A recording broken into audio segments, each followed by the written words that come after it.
Olá, meu nome é Sônia Jobim, socióloga, e hoje vamos dar continuidade a nossos estudos sobre política.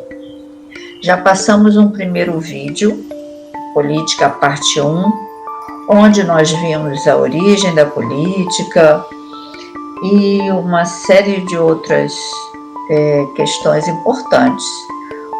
Nesse segundo estudo, nós vamos ver a política através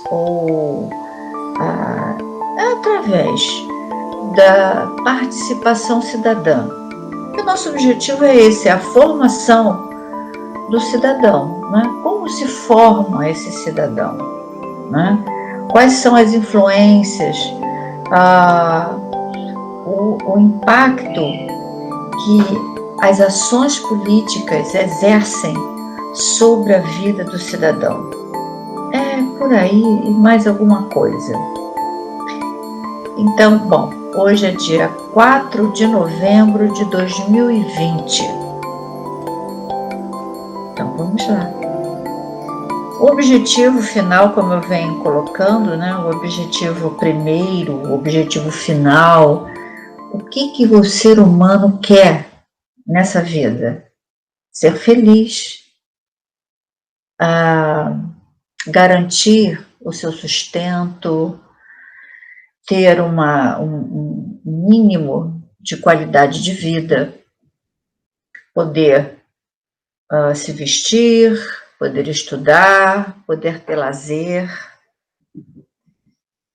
Esse é o objetivo básico de todo ser humano. Por isso aqui, felicidade política, né? A felicidade é o sentido e o propósito da vida, o único objetivo e a finalidade da existência humana, já dizia Aristóteles. Bem, eu começo sempre por esse atlas. Esse atlas é muito importante para os nossos estudos, né? Porque toda vez que nós vamos falar sobre política, a gente fala sobre poder. E será que o poder, tudo se trata de poder? Então, se a gente partir desse atlas, que foi elaborado em 1500, publicado em 1570, né, foi elaborado no século XVI por Abraham Ortelius, o Theatrum Orbis Terrarum, onde a Europa passa a mensagem de que controla e domina os continentes da Ásia, Américas e África, a resposta imediata seria sim. Porém, em ciências não se pode ficar nessa superfície, nessa observação, nesse entendimento imediato. A gente tem que mergulhar, a gente tem que se aprofundar nesses estudos.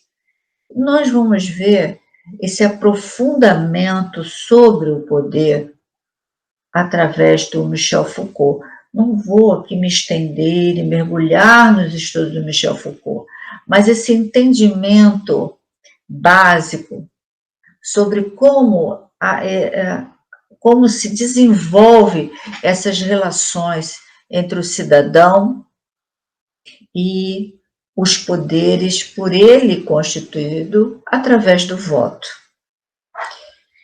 Então, segundo o filósofo Michel Foucault, um filósofo que nasceu no início do século XX e faleceu no final, né?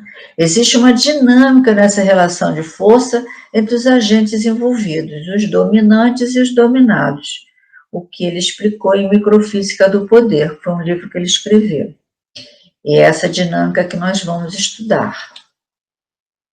Então, só para relembrar, no primeiro vídeo, tá aí você não esquecer, né, a capinha do vídeo.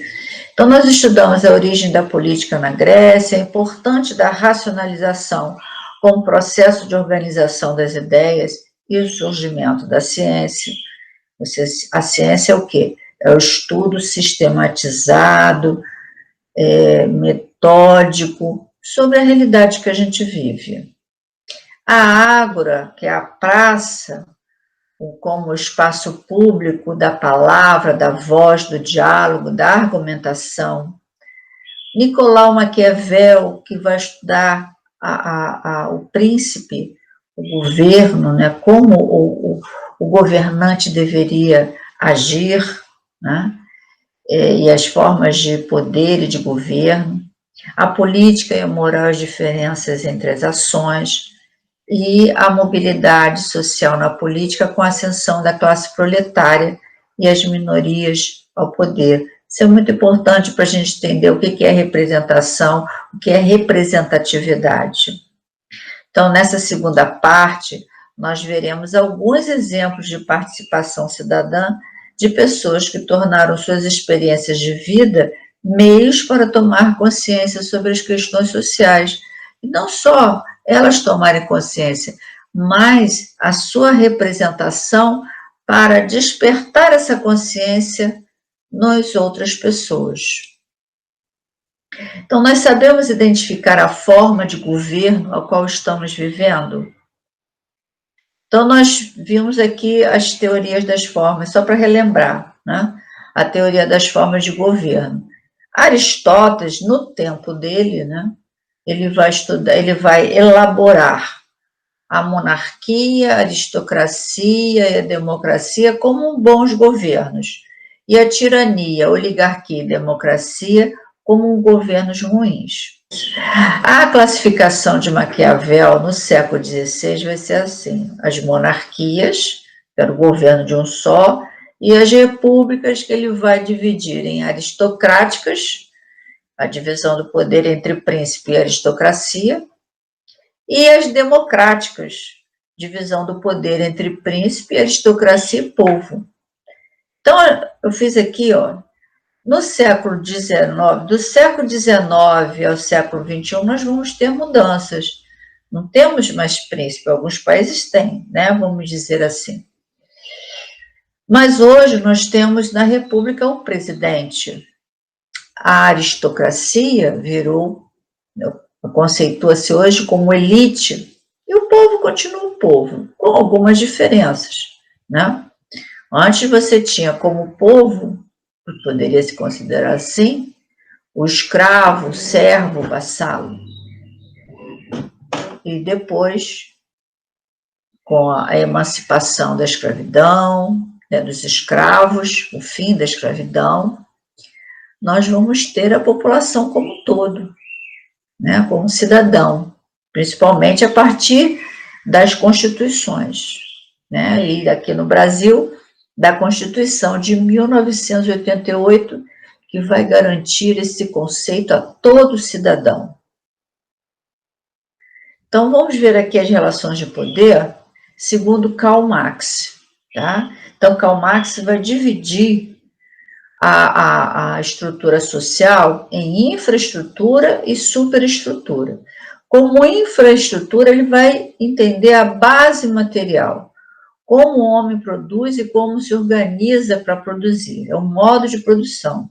Então, vai ser dividido como forças produtivas, que são os meios de produção, capital financeiro, a força de trabalho. Então, tem aqui a terra, a fábrica, a tecnologia, os equipamentos, né? E as relações sociais de produção, a divisão do trabalho, as classes sociais, as relações sociais, políticas e econômicas. Então, essa vai ser a infraestrutura. E a superestrutura vai ser a construção ideológica da sociedade, o imaginário, o conjunto de ideias que vai orientar a visão de mundo, as ações, né? É a realidade social. Vamos sempre lembrar, quando a gente estuda essas divisões, né, de Platão, o mundo das ideias e o mundo sensível, né?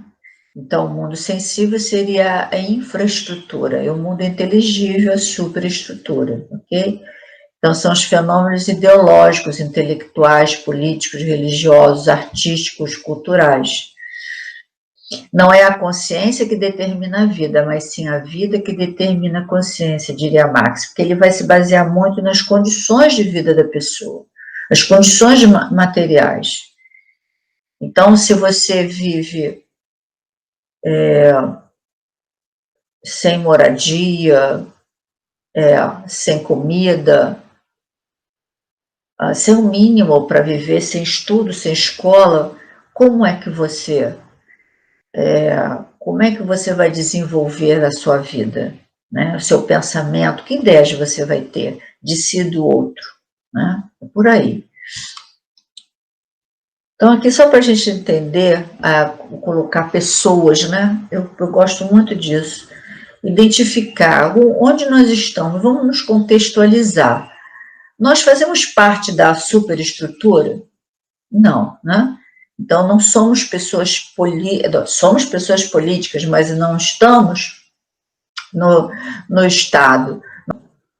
Não fazemos parte da superestrutura, nós fazemos parte da estrutura, da sociedade. Então, no caso aqui, você é o estudante, eu sou a professora, tem os empresários, por exemplo, dono de escola é um empresário, né? Os operários, aquelas pessoas que constroem casas, né? Os trabalhadores em geral, não só operários, e outros, né? Ele botou ali uma pessoa sentadinha que só, né? Então, vamos ver a tipologia, os tipos modernos de poder, né? Então, você tem o poder econômico, o poder político, o poder ideológico. Então, é muito importante a gente entender isso, né? Esse tipo de poder, conseguir identificar esses tipos de poder exercidos na nossa própria vida, né?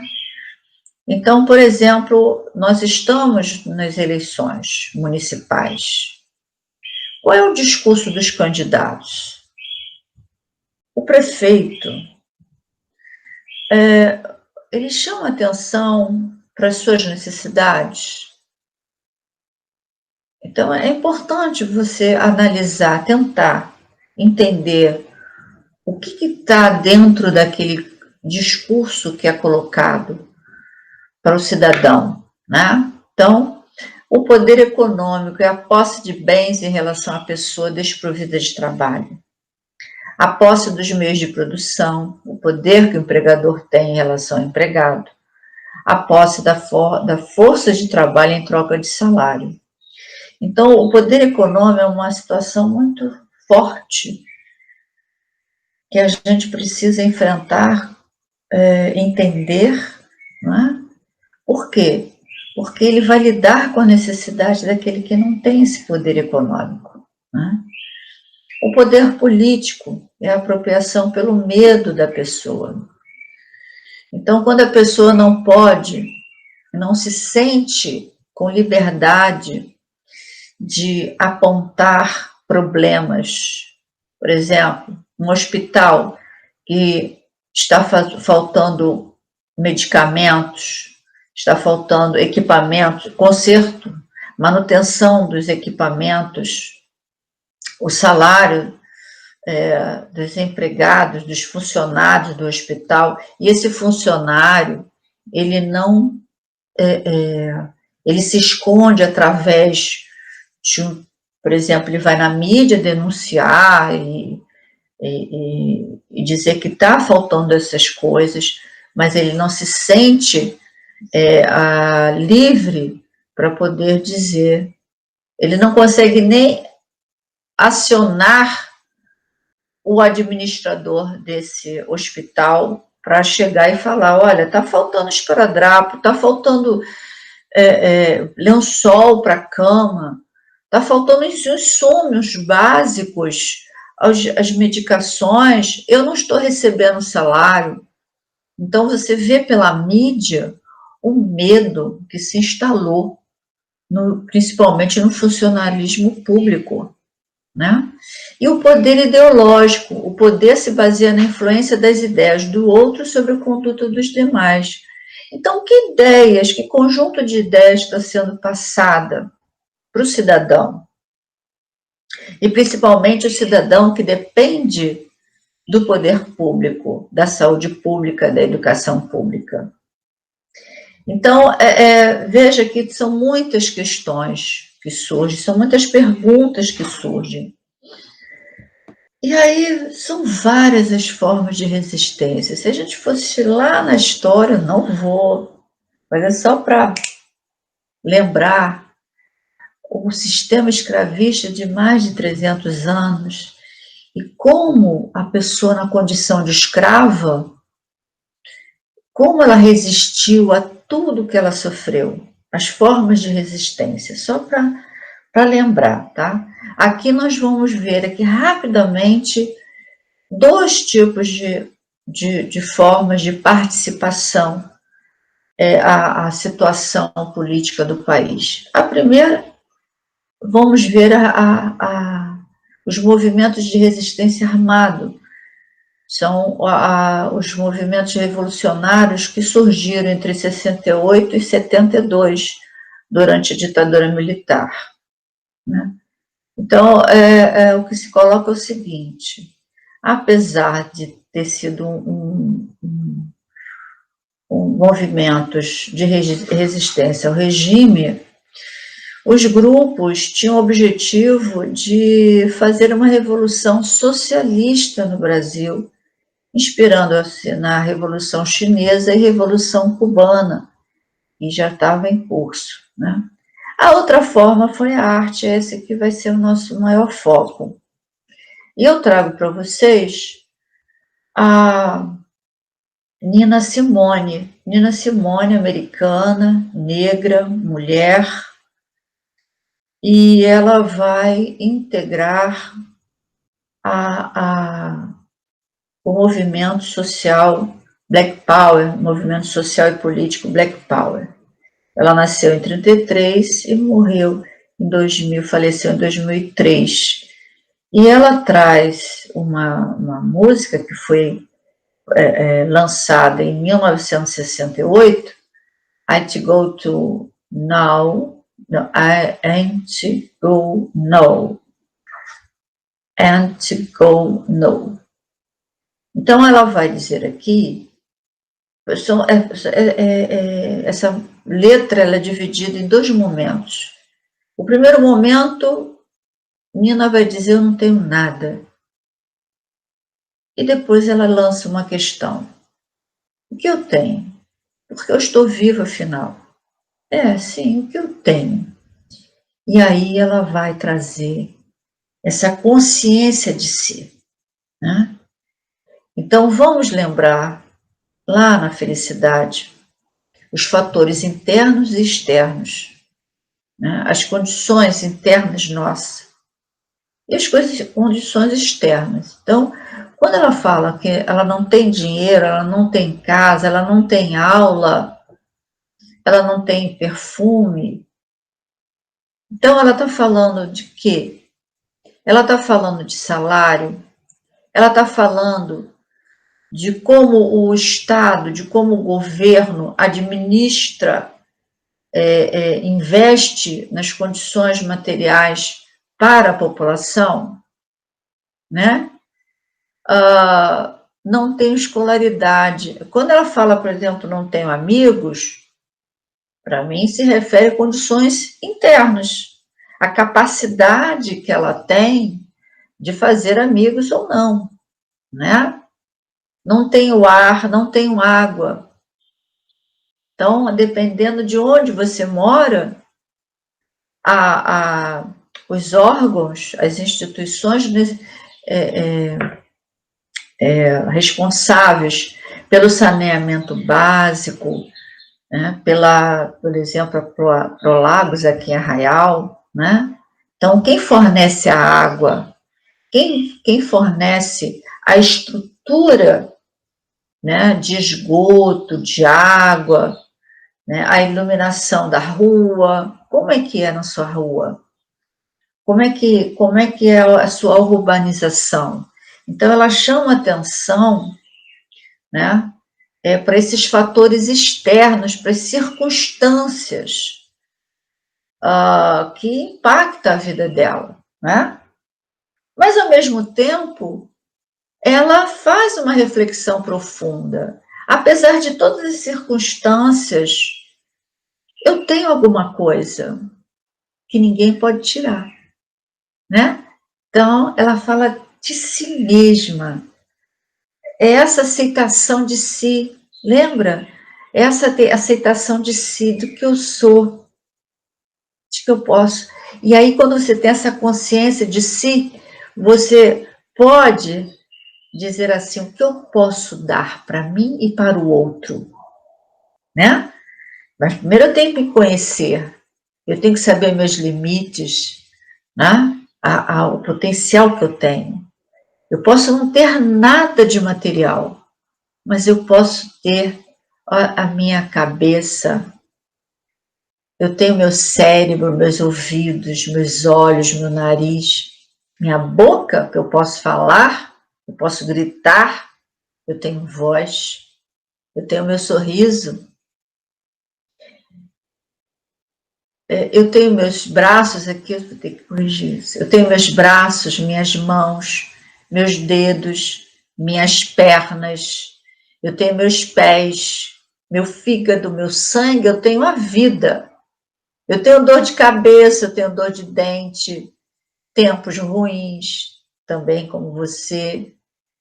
E assim ela vai colocando. Então, é muito forte essa música, né? Porque ela nos coloca frente ao espelho, nos contextualiza na vida, aonde eu moro, o que eu tenho de renda suficiente ou não para me viver, né? E a partir dessa consciência é que eu vou poder ter o meu nível de participação na sociedade em que eu vivo, vai depender muito dessa consciência que eu tenho, que eu vou adquirir, não é?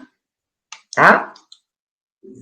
E aí, isso foi em 68. Depois eu trouxe para você uma outra música que é dos Titãs, já de 1987. Vamos lembrar também, se não me engano, foi no Estado Parte 3, né, que vem a Assembleia Constituinte para elaborar uma nova Constituição, Ulisses Guimarães, né, que faz o discurso do lançamento da Constituição de 1988, o movimento das diretas já em 1985, e aí nós temos esse grupo chamado Titãs, essa banda, né, que vai trazer essa composição aqui no Brasil, né?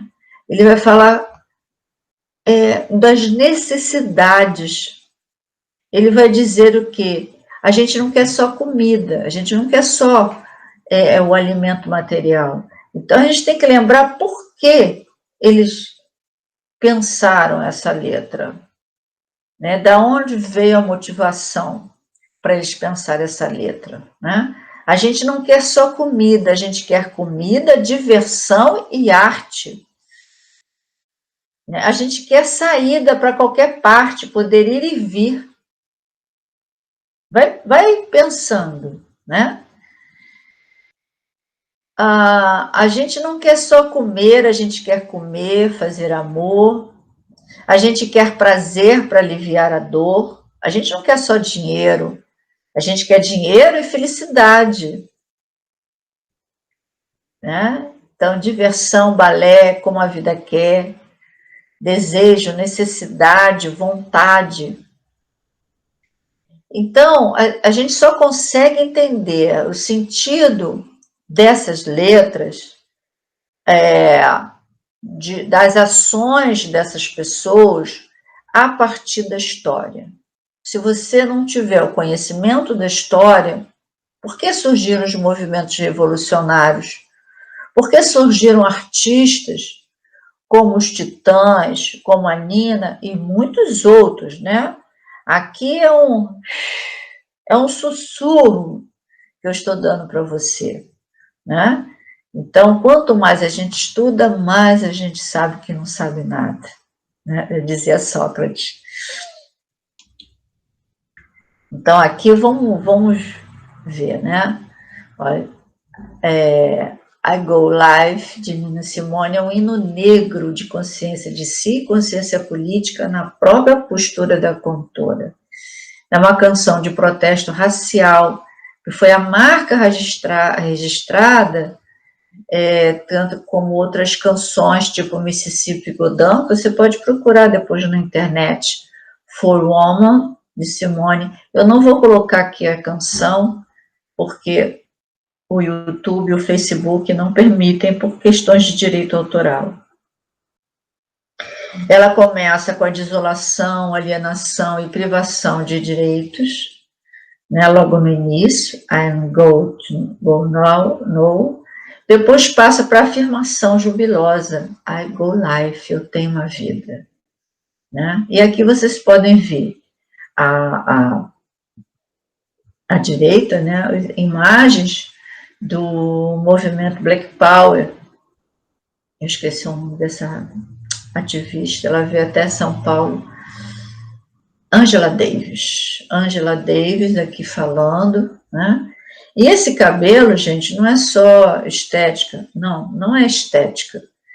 O Black Power é para dizer o seguinte, eu reconheço a minha estrutura física, né? A minha origem étnico-racial, o meu cabelo, as minhas ondas, o meu cabelo encaracolado, isso é reconhecimento de si. É o conhecimento, é o reconhecimento e a afirmação de si. Eu não vou alisar meu cabelo. E se meu cabelo é negro, se meu cabelo é black, eu vou dizer para você, me aceite do jeito que eu sou, né? O meu nariz, a minha boca, a mesma coisa é branca. Se meu cabelo é liso, eu posso até encaracolar, já fiz umas 3 vezes. Mas por questões de estética, porque eu acho bonito, né? Mas aceitar-se do jeito que você é fundamental. Mas é fundamental mesmo para você enfrentar qualquer situação de rejeição, né? Então tá aqui, ó, são os fatores, é o que eu tenho, os fatores internos, né? Aqui, ó, a Go Life, e o que eu não tenho, os fatores externos, como eu já expliquei, né? Então, a Nina, ela fala a partir da sua pele, da sua ancestralidade, ela fala de si para o outro, tá? E os titãs? Vamos ver aqui, ó, gente, eles são brancos, todos brancos. Não tem aqui nenhuma pessoa negra. E todos eles tinham uma boa situação financeira. Então, eles não tinham nenhuma condição de pobreza, vivendo em comunidade, em periferia, não. Todos são formados. O branco, ele é filho de deputado. Então, todos com uma boa situação, tá? Mas eles trazem essa crítica social. E por quê? Eles falam a partir do reconhecimento do outro, percebe? Essa dinâmica, não é? Eu não preciso estar numa situação de abandono, de pobreza, de doença, para ter essa ressonância com o outro, para ter essa empatia com o outro. No momento que a gente vive em sociedade, né, eu não preciso ser negra para defender o direito cidadão, o direito constitucional da pessoa negra. Eu não preciso ser das minorias, da população LGBT, ou seja, lésbica, para eu poder entender que aquela pessoa é igual a mim, é igual a qualquer outra pessoa, que é uma cidadã, um cidadão que tem seus direitos constitucionais garantidos em lei. Não é? Então, os titãs trazem essa consciência do que a gente entende como sociedade, né? A sociedade que inclui todas as pessoas que aqui nascem e vivem, né? É isso. Então, eu coloquei aqui qual é a relação existente entre comida dos titãs e a Go Life de Nina Simone. é a crítica social, né? É a crítica social, é a defesa dos direitos civis, né? Então, como eu falei mais atrás, entender, saber, conhecer a história é fundamental para a gente entender todos esses movimentos, essa dinâmica, essas relações de poder que ocorrem na nossa vida aqui, né? Então, o que estava ocorrendo no Brasil e no mundo em 68, o que estava ocorrendo no Brasil em 87. Então, a história fornece os antecedentes, os fatores externos que impactaram a vida dessas pessoas e suas visões de mundo. Eu espero que esse drops, que parece muita coisa, mas é um drops sobre os acontecimentos do mundo. Eu espero que seja e sirva sempre para contribuir na sua formação de senso crítico, de consciência de si e do outro, né? De consciência política, para que você possa realmente ser um cidadão, uma cidadã participativa, com responsabilidade, com consciência, para que a gente possa tomar boas decisões na condução do nosso país, Brasil. Força!